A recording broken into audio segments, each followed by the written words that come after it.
కేవలం 5,000తో 605 గజాల భూమిలో 630 స్క్వేర్ ఫీట్ సింప్లెక్స్ హౌస్ కేవలం 36 లక్షలు మాత్రమే. రైతు బిడ్డగా హౌస్లోకి అడుగు పెట్టి ఈ రోజు సీజన్ 7 విన్నర్గా పల్లవి ప్రశాంత్ నిలిచాడు. కానీ అంతకన్నా ఎక్కువ కూడా ఆయన వివాదాల్లో చిక్కున్న పరిస్థితి. ఎందుకంటే విన్నింగ్ మూమెంట్ తర్వాత ఆయన సెలబ్రేషన్స్ ఏవైతే ఉన్నాయో ఎంత చర్చకు దారితీస్తాయి. అన్నపూర్ణ స్టూడియోస్ ఉన్నటువంటి రోడ్డు మొత్తం కూడా అక్కడ విధ్వంసక చర్యలకు పాల్పడ్డారంటూ కూడా ప్రస్తుతం పోలీసులు అరెస్ట్ చేసి చెంచల్ కూడా జైల్లో పెట్టిన పరిస్థితి. ప్రస్తుతం పల్లవి ప్రశాంత్ వాళ్ళ నాన్నగారు ఉన్నారు, ఆయనతో మాట్లాడుతుంది. నమస్తే అండి, మీ పేరేంటి? నమస్తే, నా పేరు సత్యనారాయణ. నిన్నటి వరకు మీ అబ్బాయి పల్లవి ప్రశాంత్ ఒక హీరో. ఎంతోమంది సామాన్యులు ఆయన్ని పొగిడిన పరిస్థితి. చెప్పాలంటే తెలుగు రాష్ట్రాలే కాదు, తెలుగువాడు ఎక్కడున్నా కూడా నిజంగా గర్వించారు అతన్ని చూసి. ఆయనలో పల్లవి ప్రశాంత్లో వాళ్ళని చూసుకున్నారు. మరి ఈ రోజు చూస్తే మీ అబ్బాయి జైల్లో ఉన్నాడు, మీకు ఏమనిపిస్తుంది? నాకు ఒక 5 గంటల సేపు మంచిగా అనిపించింది. వీళ్ళంతా నేను మురిచిపోయినా. మా కొడుకు బిగ్ బాస్లోకి వెళ్ళి విన్ అయ్యిండని మురిచిపోయినా. 5 గంటల తర్వాత మొత్తం బాధాకరంగా ఉంది నాకైతే.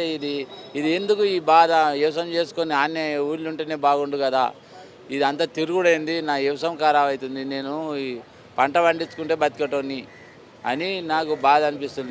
లేని ట్రోల్ చేస్తుర్రు, ఉత్తుతోనే వేరే మాటలు పెడుతుర్రు, ఓటు అంటే ఓటు రాస్తుర్రు. ఇక దాని కొరకే బాధ ఉంది. మీ అబ్బాయి అంటే పల్లవి ప్రశాంత్ వాళ్ళకి సంబంధించిన వాళ్ళే దాడులు చేశారని చెప్పి వాళ్ళ బ్రదర్ని అంటే మీ అబ్బాయిని అతన్ని అరెస్ట్ చేశారు, ఇతన్ని అరెస్ట్ చేశారు కదా, నిజంగా సంబంధం లేదని మీరు అనుకుంటున్నారా? సంబంధం నేనే ఉన్నా పక్కపండి, సంబంధం ఎక్కడిది? ఓ పొదాలకి వెళ్ళి తీసి అక్కడ మేము అక్కడే పోయినాము. నేను వామిటింగ్ చేసుకున్నా, మా కొడుకు నన్ను చూస్తుండు. కానీ ఆడ పబ్లిక్ వాళ్ళందరూ ఈయన కొరకు లొల్లి పెడుతుర్రు, లొల్లిని వస్తుంది. కానీ ఆడ ఏం సంబంధం లేదు, నా కొడుకుది లేదు, నాది లేదు, ఎవరిది లేదు, సంబంధం ఏం లేదు. అదే ఇప్పుడు ఒక మాట చెప్తున్నా. ఇప్పుడు చిరంజీవి రామ్ చరణ్ వీళ్ళు పెద్దలు ఉన్నారు కదా, వాళ్ళే సెలబ్రిటీ అయ్యి వాళ్ళే విన్ అయితే ఏమన్నా పోలీసులు దాని గురించి చర్య తీసుకుంటారా, తీసుకోపోదరా? మేము రైతు బిడ్డను కాబట్టి మాకు చర్య తీసుకోలేదు, మాకు అదే బాధాకరం. ఓకే అండి, ఇప్పుడు పల్లవి ప్రశాంత్ విన్నర్ అయిన తర్వాత కొన్ని రోజులు పరారీలో ఉన్నాడు, దాచుకున్నాడు అని చెప్పి నడిచింది. అసలు ఏం జరిగింది, ఎక్కడున్నాడు? మా ఇంట్లోనే ఉన్నాడు, పరారీ కాలేదు, మా ఇంట్లోనే ఉన్నాడు. నేను పరారీ అయ్యిందని కూడా ఎవరితో చెప్పాలి. నేను ఏమన్నా అంటే పోలీసులు వస్తే దెంకపోతాడా అన్న, అంటే దెంకపోయిండు అని పెట్టిరు. ఏం చెప్తాం చెప్పు అట్లా. ఓకే, మీ ఇంటికి పోలీసులు ఎప్పుడు వచ్చారండి, ఏ టైంలో వచ్చారు, ఎవరు వచ్చారు? చాలా మంది వచ్చారు, ఒకళ్ళిద్దరు రాలే, వ్యాన్లు వచ్చినాయి చాలానే. అది మనకు చీకటి అవుతుందా 6:30 అందాలకు వచ్చారు. ఏమన్నారు వచ్చి? ఏమనలే, దెబ్బన పల్లవి ప్రశాంతానికి పోయి ఇక తోలుకొస్తూనే ఉన్నారు. ఇంట్లోనే ఉన్నాడా పల్లవి ప్రశాంత్? ఇంట్లోనే ఉన్నాడు. రావాలి బాబు రావాలంటే నేనుండి అంగి మార్చుకొని వస్తారు సార్ అంటే, అంగి మంచిగానే ఉంది కదా అని అన్నారు. అని తోలుకొని వస్తూనే ఉన్నారు. ఒక ఆయన అయితే ఊకోవాలి, మెడల్ మీద చేసి నొక్కొస్తూనే ఉండు. ఏ రోజు జరిగింది ఇదంతా? నిన్న. ఇప్పుడు లాయర్లు ఏమన్నారు, బెయిల్ పిటిషన్ వేశారు కదా, ఏమన్నారు? ఇంకా నాకేది తెలియదు. ఇక మేము మారుమూల గ్రామంలో చిన్న పల్లెటూరులో ఉండే వ్యవసాయదారులు, మాకు ఇవన్నీ తెలియదు. మాకు ఈ సిటీకి వచ్చుడు ఇవన్నీ చేసుడు మాకు తెలియదు. మరి ఇప్పుడు పల్లవి ప్రశాంత్కి ఏం చెప్పబోతున్నారు బెయిల్ పిటిషన్ వచ్చి మళ్ళీ మీ దగ్గరికి వస్తే? నేనేం చెప్తా, నాకు ఏది తెలియదు సార్. నాకు ఎందుకంటే మాకు బాధ అనిపిస్తుంది. నా భార్య ఒకటి మంచిగా లేదు, ఆమెతోనే నాకు పెద్ద ట్రబుల్. వాళ్ళ తల్లి ఏమంటున్నారండి? ఏడుస్తుంది, నెత్తి అంతా కొట్టుకుంటుంది. అట్లా మాకు లేని బాధలు పెట్టిరు సార్ వీళ్ళు. ఇప్పుడు కేసులు పెట్టి మాకు అన్ని పరేషాన్ చేసారు.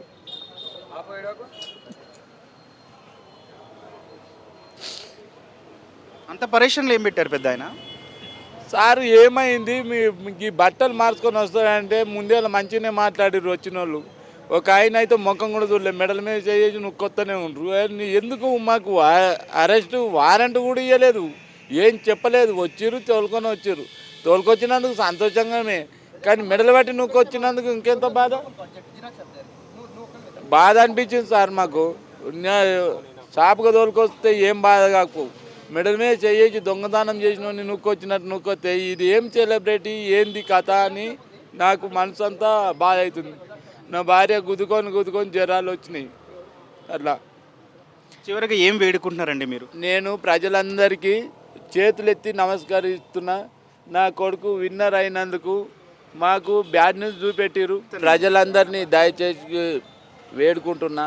నా కొడుకు ఏమి దొంగ కాదు, మంచి వినియోగవంతుడు, బుద్ధివంతుడు.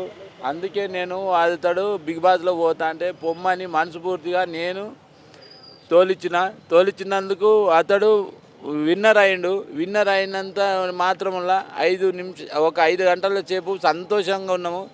5 గంటలు దాటంగానే బాధాకరంగా ఉంది. మా బాధను మన్నించి మీరు కేసులు పెట్టిన వాళ్ళు కూడా దయచేసి కొట్టిపోయారని కోరుకుంటున్నా. 2 రోజుల క్రితం కప్పు గెలిచి అందరూ కూడా సంబరాలు చేసుకుంటున్నారు. కానీ ఈరోజు చూస్తే ఆ కప్పును తీసుకెళ్ళి జైల్లో పెట్టారు. ఇదా సామాన్యుడికి జరిగే న్యాయం అంటూ కూడా లాయర్లు అట్లాగే పల్లవి ప్రశాంత్ తండ్రి కూడా ప్రశ్నిస్తున్న పరిస్థితి ఉంది. మరోవైపు బోలే షావలి కూడా ఇదే చెప్తున్నారు. ఆ జరిగిన చర్య ఏదైతే ఉందో అది పల్లవి ప్రశాంత్ సంబంధించింది కాదు. చట్టాన్ని అందరూ గౌరవిస్తాం, కానీ చట్టాన్ని ఎవరి చేతుల్లోకి తీసుకోవద్దంటూ విజ్ఞప్తి చేస్తూనే దయచేసి సామాన్యుడు అయినటువంటి ఈరోజు సెలబ్రిటీగా మారినటువంటి పల్లవి ప్రశాంత్ని బయటికి తీసుకురావాల్సిన అవసరం ఉందంటూ కూడా ఆయన విజ్ఞప్తి చేస్తున్న పరిస్థితి ఉంది.